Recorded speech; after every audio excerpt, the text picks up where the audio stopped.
This year's Hajj turned out to be one with very sad experience, one for some pilgrims who were not able to make it to the Holy Land due to the challenges faced by the Hajj Commission and its partners, from delays in conveying some of the pilgrims with no explanation given to intending pilgrims, some being left at home or the state camps for days, if not weeks, waiting to be transported and not finally making the flight, to others who had to pay extra and were still left behind at the airport.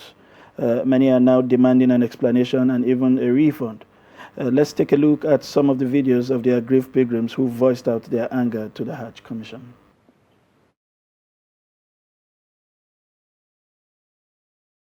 Visa on Saturday, and we got to the airport on Sunday morning at 4 a.m. 4 a.m. on Sunday morning, only to be told that the airspace had been closed, that NACO and who? NACO and AHUM are going to provide a rescue flight. Now, that is what we've been made to wait for. We waited, and we were asked to come to Abuja on Sunday. We were in Abuja, everybody, some of us paid 115,000 for one-way flight, some paid 125, some paid 96,000 for one-way from our pockets. Do you understand? Now, we got into Abuja. We've been at this since yesterday. We were made to pay 750,000 again, each. Amongst us, we have elderly women. We have elderly women amongst us. These are women, elderly women. We've been catering for them since Saturday. We all flew into Abuja on Sunday morning. Now, we were made to pay 750. Now, the thing is, some paid 750, some paid 720, some paid 775. Where is that confusion coming from? NACO, National Kinimwa, National Hajj Commission, you have defrauded us.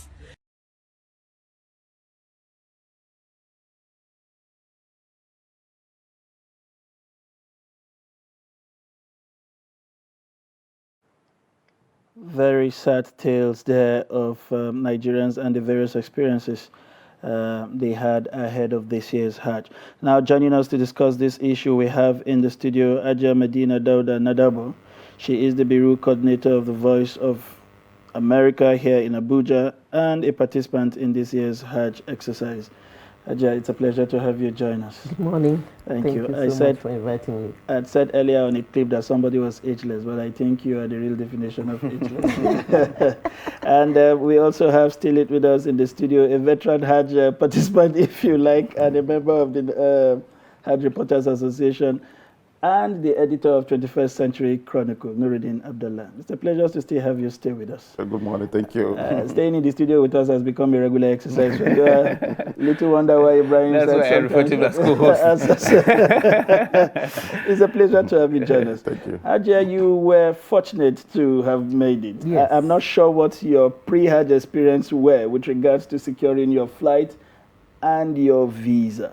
But can you take us through what the experience were for you? And of course, I'm sure because of your instincts as a journalist, you would have paid attention to all of those Nigerians who went through hell wanting to be part of this year's Hajj. Please share with us. That's $1 million question, actually. Well, the truth of the matter is I was supposed to have traveled long before the end of flights, but we kept hoping that we'd be called upon to travel. Only for me to get a text message one early morning at 6 a.m. that I should be at the airport at 8 a.m. And I was wondering what other people would have gone through, those who went to Hajj, even though it was a bit slow, the process. But in my investigation, I found out that the National Hajj Commission of Nigeria was actually waiting for instructions from Saudi Arabia to start the Hajj process proper. And that instruction didn't come in good time until way after Ramadan.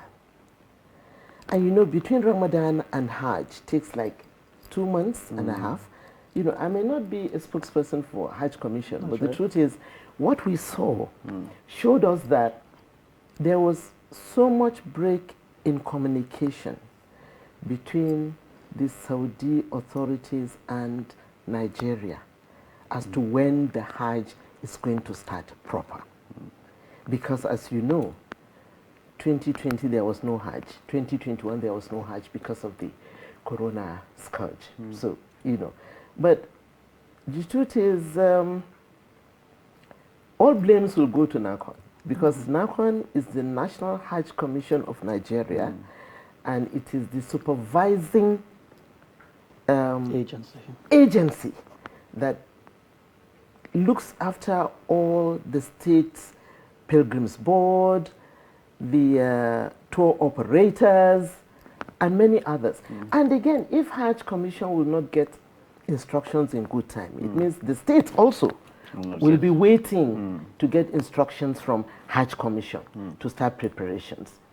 The time given to them was too short. Okay. Not up to 3 months to organize a Hajj that had 43,008 pilgrims that were supposed to, perform the Hajj from Nigeria. So the process became very slow. You might be aware that the management of the National Hajj Commission now this is the first time they are organizing Hajj, because since they came on board, there was no Hajj at all. So they were not actually given the ample time to organize this Hajj. And then again, there was this issue of visa issuance from Saudi Arabia. I found out that Saudi Arabia opened a new portal to be issuing visas, and that new portal became too slow from the former process that they used to know.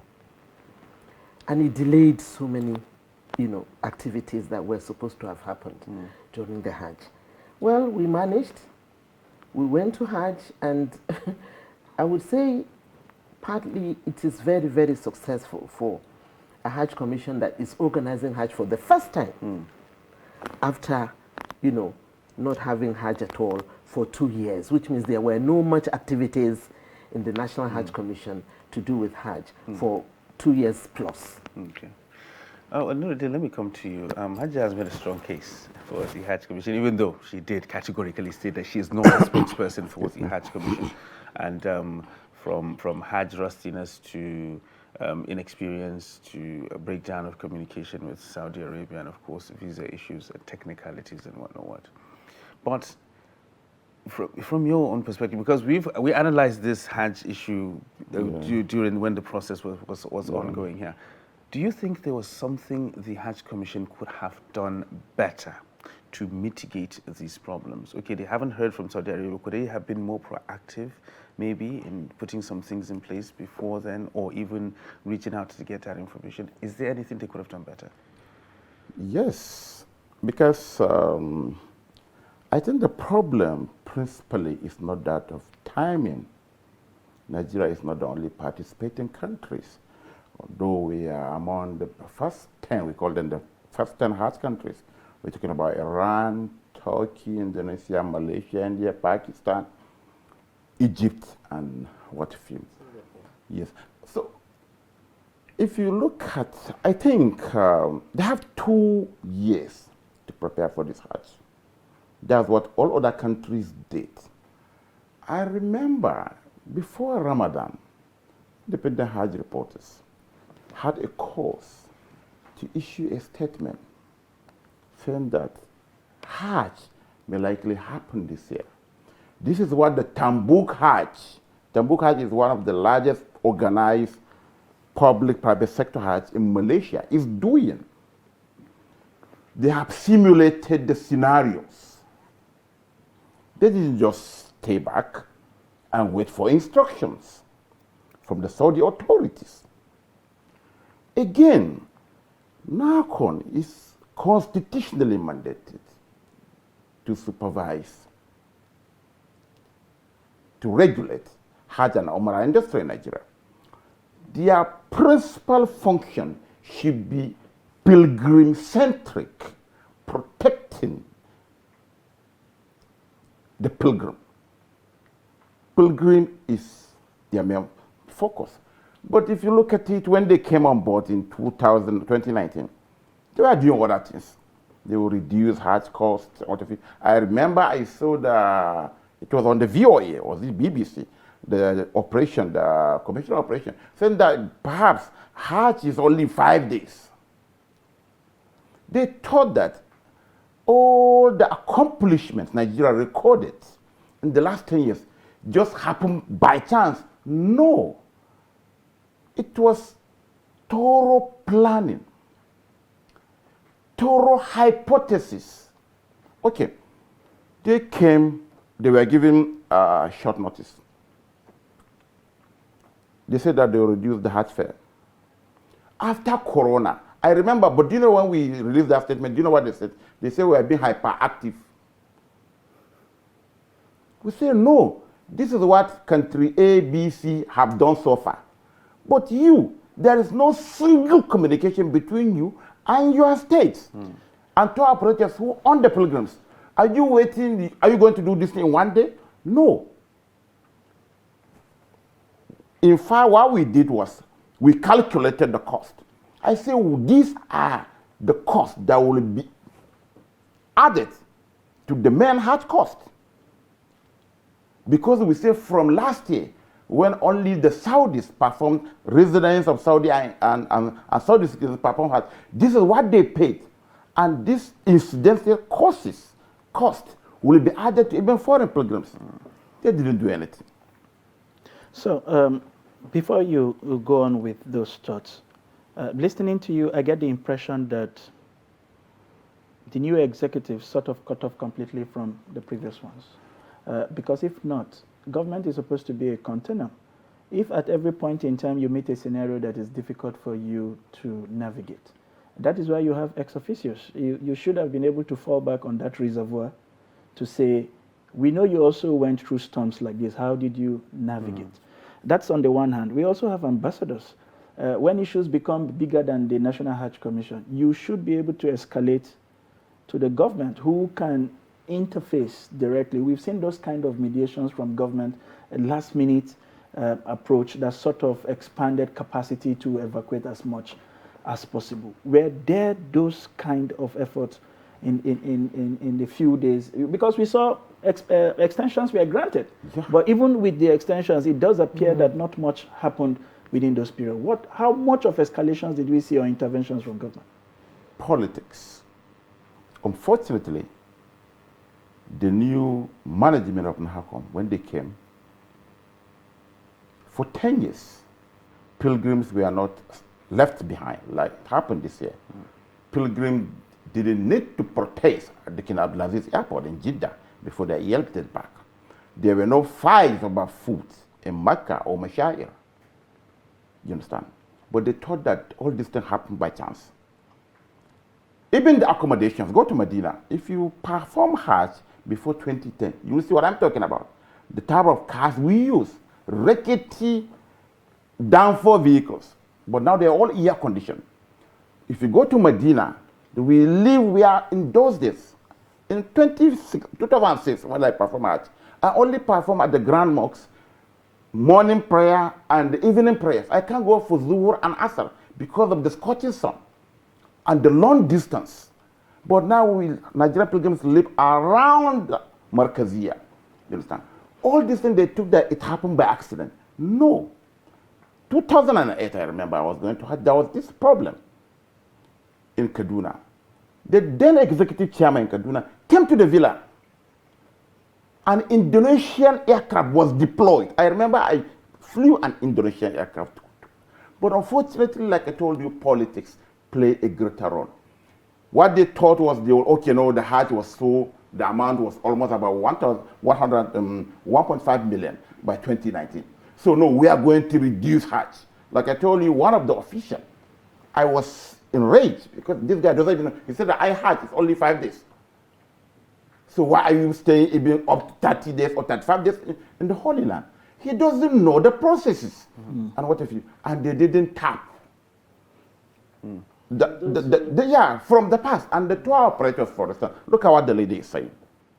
They paid 500 million naira extra for Nahacom to scramble rescue flights. until the extension was Lapsed. exhausted. No aircraft was on ground. No, but you know, NACON signed an MOU with only 3 airlines. That is Flynas, which belongs to the Saudi government, Max Air, and Azman. In between, there was a problem of airlifting of pilgrims by Azman. We learned that Kano State government rejected Azman. Okay. So that brought a little bit of delay in Kano. You know, the truth is, there are times that you have to check and see where these loopholes or blockages come from. Not necessarily, Hajj Commission cannot give itself instructions as to what to do. If for 2 years you didn't perform Hajj and there are restrictions for traveling, how would you expect them to find out the situation of things in those countries? The communication had to, you know, be by ICT. Everything was by phones or internet or, Mails. you know, just that. When travel restrictions were lifted, I think I found out that the National Hajj Commission and its executives were constantly traveling to Saudi to find out how things are going to be, if at all Hajj is going to take place in 2022. As I told you earlier, the instructions came very, very late.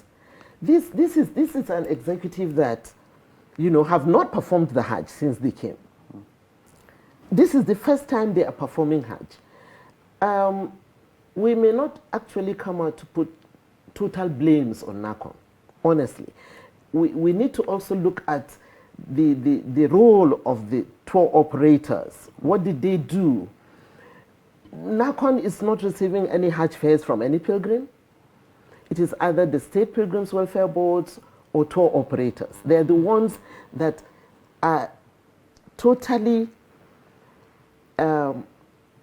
engaged to look and use the facilities they have in transporting pilgrims from Nigeria to Saudi Arabia. NACON is only supervisory.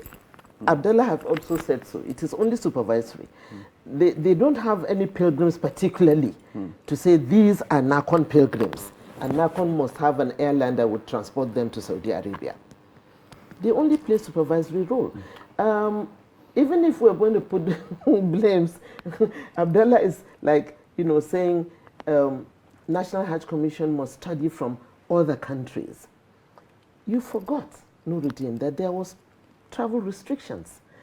No NACON official could leave Nigeria to go to Indonesia to find out what is happening there, or to go to Pakistan, or to go to Malaysia. But HAJJ, you don't have to be physically present to communicate with these people. Yes, that's the truth. But then, But maybe what he is saying is, somebody traveled somewhere to find out about some certain things, you know, for his country. Nigeria couldn't do that. Okay, Ajay, Nuruddin, just so we make some progress with the time left.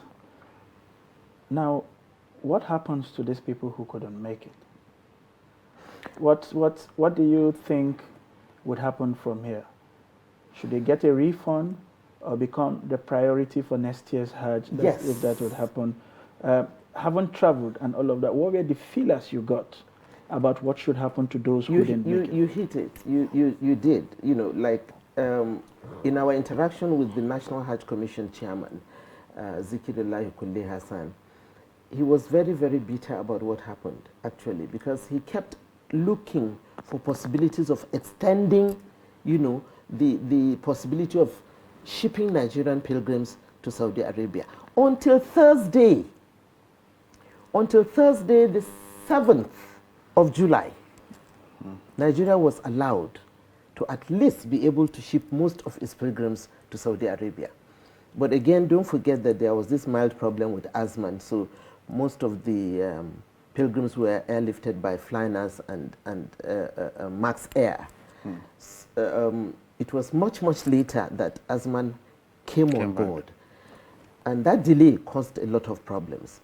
He has told us really that next year, those who couldn't perform this year will be their first priority. Okay. we found out that some of them paid their Hajj seats since year 2000 in the Hajj savings scheme. Yes. Yes.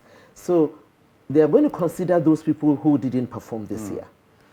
That notwithstanding, the tour operators also will have to be really, really investigated on why pilgrims had to pay more after the 2.5 million that they paid for Hajj seats for 2022. Some of them you heard were saying they paid 750,000 extra, that there was going to be a special flight. There was no special flight like that. If Jeddah airport was closed, all airports in Saudi Arabia must be closed, because the Hajj proper started on Arafat Day, which was Friday 9th of Zulhijjah, and it was 8th of July. Well, those are quite interesting insights. I wish we could actually delve into a lot of what happened during the Hajj proper, but unfortunately we're out of time, and hopefully someday down the line we can be able to make that in-depth analysis. All right, HAJJ, thank you very much for coming, and we sincerely appreciate all your insights. I don't know whether to thank you or just tell you to go home and come back, since you're virtually part and parcel of the show. But Nuruddin Abdullah, so always a pleasure having you on the show. My pleasure. And we are honored to count you as a friend of the program. All right.